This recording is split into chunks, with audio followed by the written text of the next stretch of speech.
안녕하십니까? 송세무사의 구실이야기 40번째 이야기입니다. 이제 막 수습이 끝난 세무사님들 중에 다른 길이 아닌 그대로 세무업에 종사하고자 세무법인에서 근무세무사로 일하고자 하는 분들을 위한 주제입니다. 그 중에서도 많이 궁금해하실 1년차 근무세무사의 급여 문제입니다. 참고로 이 이야기에서 구체적인 급여에 대한 숫자는 절대 말하지 않습니다. 괜히 여러분들 관심사고자 하고 싶지 않아서요. 여러분들은 수습을 받았던 곳에서 그대로 근무하게 됐나요? 아니면 다른 곳으로 이직을 하게 됐나요? 이 세무사 시장의 급여 문제는 참 형편없습니다.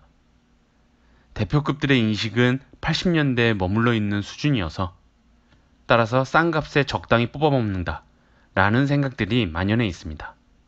이 상태에서 근무세무사로 일하고자 첫 발을 디딘 세무사님들 56기 동기 또는 선배들을 통해서 1년 차에 받을 만한 급여를 대략 파악했을 것입니다. 자, 그럼 본인 스스로 1년 차 땐 이 정도는 받으면 좋겠다 라는 기준이 생기면서 이제 회사를 정할 것입니다. 주의할 점은 내가 이 회사에서 이 정도는 받아야겠다가 아니라 내가 그냥 일단 이 정도는 받아야겠다 입니다.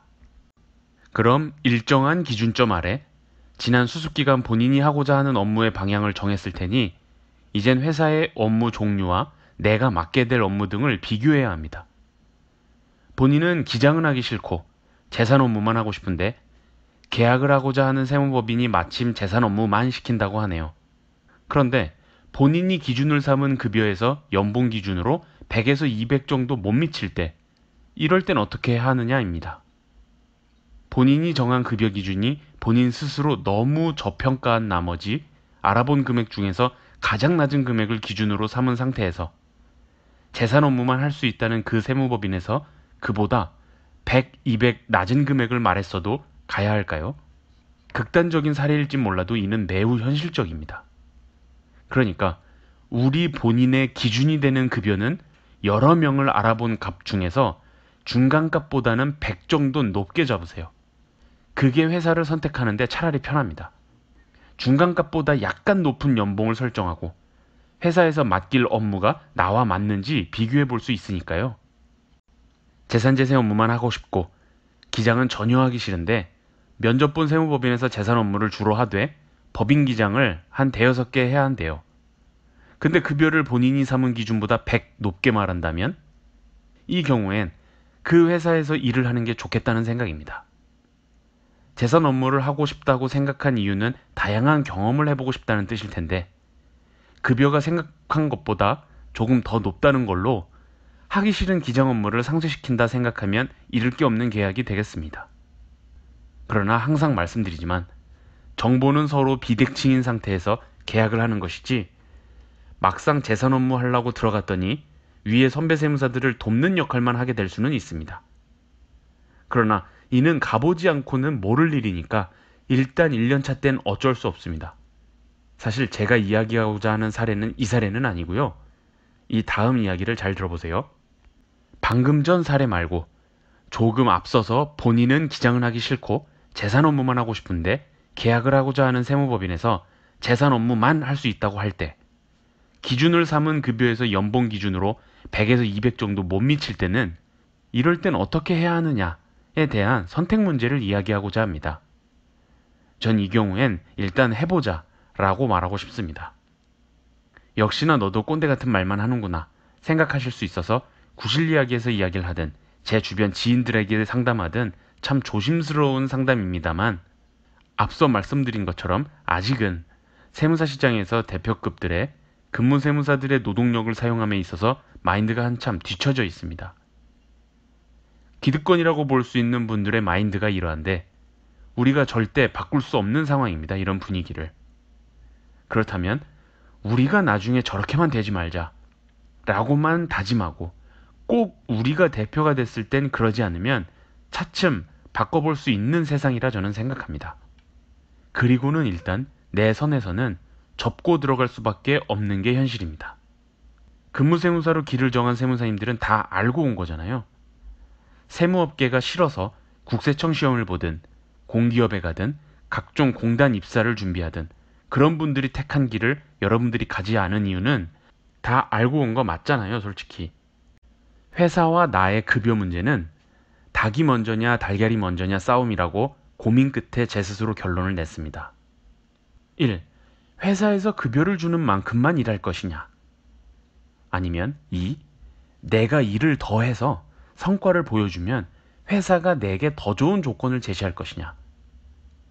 일반적으로 세무학교는 우리 입장에서 1번 태도를 보이는 게 좋기는 합니다. 대표들의 마인드가 잘하는 놈한테 더 잘해줘야지가 아니라 그냥 적당히 주고 적당한 일 시켜야겠다 라는 생각이 좀 있는 것 같아요. 참 어려운 얘기인데요. 이번 분위기인 회사를 찾아갈 수만 있다면 그게 베스트겠죠. 내가 열심히 하는 만큼, 그리고 남들보다 세무사로서 뛰어난 성과를 낼 수 있는 회사로서 그 대우가 철저하게 나의 급여 조건에 이어진다면 회사와 우리 사이엔 서로 윈윈입니다. 그런데 또 쳇바퀴 돌듯이 도는 닭과 달걀의 싸움. 대표는 그럼 너가 먼저 일을 좀 열심히 해봐 라고 할 테고, 우리는 먼저 많이 주시면 열심히 해보겠습니다 로 되겠네요. 이런 측면 때문에 제가 오늘의 이야기를 하고 싶은 것입니다. 이렇게 답을 정할 수 없는 순환 논리에 빠져버리는데 어느 한쪽을 고정시키고 다른 쪽을 시험해보는 것이 정확한 결과를 알 수 있을 것 같습니다. 그렇다면 본인이 면접을 본 회사가 분위기도 좋아 보이고 대표님도 좋아 보시고 마침 업무도 내가 하고 싶어하는 업무만을 할 수 있는데 급여가 기준보다 100에서 200 정도 낮으면 일단 들어가 보는 게 좋겠다는 의견입니다. 이 다음부터가 중요한데요. 많이들 이야기 들어보셨을 텐데 근무세무사는 2년차부터 급여 차이가 하늘과 땅 차이가 됩니다. 2년차 근무세무사가 될 때 급여가 300만 원만 오를 것이냐, 1000만 원이 넘게 오를 것이냐는 이때 갈리는 것입니다. 이 상황을 해석해 볼까요? 이제 막 수습이 끝난 세무사님들을 바라볼 때 회사 입장에서 뭘 믿고 너한테 급여를 더 주겠니? 라고 생각할 것입니다. 그러니까 평균보다 낮은 급여를 주는 것이고요. 인적 용역의 업계는 인건비가 곧 매출로 이어질 때 인건비도 상승하는 구조입니다. 만약 1년차 근무세무사로서 일하는 동기가 3명 있는데 난 미친듯이 일하고 대표로부터 특별히 인정도 받고 했는데 2년차 급여 계약할 때 보니까 다른 동기들과 똑같이 책정된다면 그 회사에서 더 일할 이유가 없는 것입니다. 자, 그럼 하고 싶은 업무만 할 수 있는 회사에 입사했는데 연봉이 조금 낮다면 일단 회사에 들어간 이유부터가 중요하겠죠. 2년차가 될 때까지 1년 동안 내가 이 회사에서 없어서는 안 되는 사람이 되는 것을 목표로 하면 되겠습니다. 다른 측면으로 이를 보면 내가 여기서 일하다가 내년 이맘때쯤 회사를 나갈 때 그 공백을 당장 회사가 메꾸기 힘들겠다 정도는 되어야 합니다. 어떻게 하면 그렇게 될 수 있을까에 대한 방법론이 궁금할 텐데요. 저의 사례로 들면 전 남들과 비슷한 정도 혹은 조금 낮은 1년차 급여를 받고 현재 회사에 입사했는데 입사한 첫 번째 종합소득세 때 과거 한 번도 접수된 적이 없는 신고대행 접수량을 혼자 처리했습니다. 그리고 2년차 계약할 때 같은 기수 동기들보다 엄청 많은 연봉이 올랐습니다. 꼭 저의 사례가 아니어도 여러분들이 1년차 때 회사에 보여줄 수 있는 컨텐츠는 많습니다. 만약 기장 업무만 담당하게 됐다면 일반적으로 기장을 통해서는 매출 증대를 기대하기 힘들기 때문에 기장 업무만 담당하는 근무세무사라면 그 회사에서는 급여가 남들보다 더 오르기는 어렵습니다. 또는 N년차가 될수록 남들보다 못한 대우를 받게 될 것입니다. 그렇다면 나를 대체할 사람을 찾기 힘들게 해야겠다는 것은 어떻게 실현할 수 있을까요? 기장을 맡은 법인의 주주 현황, 대표의 자녀 등을 보고 자녀에게 그 법인의 주식을 증여하고 자녀에게 주식을 증여하면서 발생할 장단점을 보고서 형식으로 제안해서 이를 실현시켜서 수수료를 받든, 이미 가족기업인 경우에는 차등 배당 등을 구상해서 보고서로 제안해서 실현시키는 등의 방법이 있겠죠. 재산 업무를 담당하는 입장에서는 꼼꼼함으로 승부를 볼 수 있을 것 같습니다. 상속세를 진행할 때엔 정말 방대한 양의 문서가 내게 주어지는데 이를 전부 정리해서 내재되어 있는 리스크를 분석해서 대표에게 보고하고 대표가 놓친 부분을 보고서 등에 기재할 수 있으면 이보다 좋은 것은 없습니다.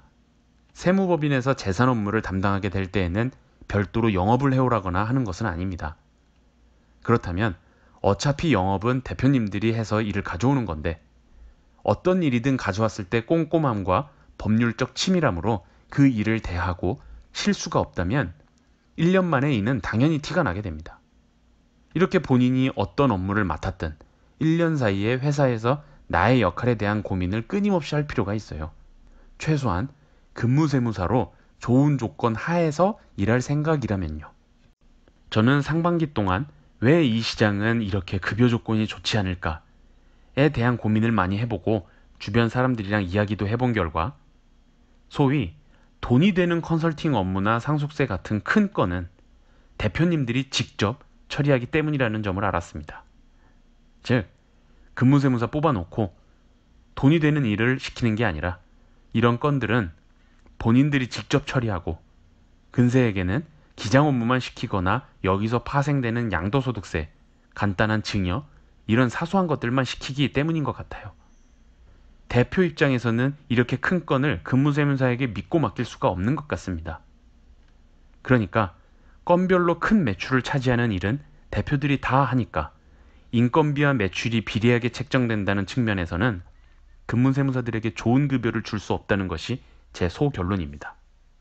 이런 구조 때문인 것이 맞다면 결국 대표인들이 처리하는 일을 근무세무사가 해도 문제가 없구나 라든가 혹은 어쩌면 더 낫다라는 생각을 들게끔 해주는 게 중요하다는 생각입니다. 다년간 근무세무사로 있으면서 제가 내린 결론입니다. 다만 한 가지 장벽이 있어요. 기회조차 오지 않는다면 이런 걸 보여줄 수 없는 거 아닌가에 대한 문제입니다. 예를 들어 선배 세무사가 있어서 이 사람이 일 다 하고 그 밑에서 떨어지는 일만 부수적으로 처리하는 입장이라면 1년차 근무세무사에게 회사에서 중요한 역할을 할 사람인지 보여줄 기회가 없을 테죠. 이런 경우가 참 문제인데요. 1년 있어보고 이런 구조라면 이직을 생각하면 됩니다. 이 시장은 오히려 간단해요. 우리가 회사에 좋은 인재임을 보여주기 위한 노력을 했는데 기회가 없다면 다른 데 가야죠. 회사가 근무세무사를 채용할 선택지가 많기에 그렇게 배짱을 부리면서 좋은 대우도 안 해주는 것처럼 우리도 선택지가 다양하게 있습니다. 전혀 걱정하지 마세요. 1년차 때 뭔가 보여줘야겠다 하고서는 업돼가지고 흥분하고 오버하면서 일할 것들도 아니고요.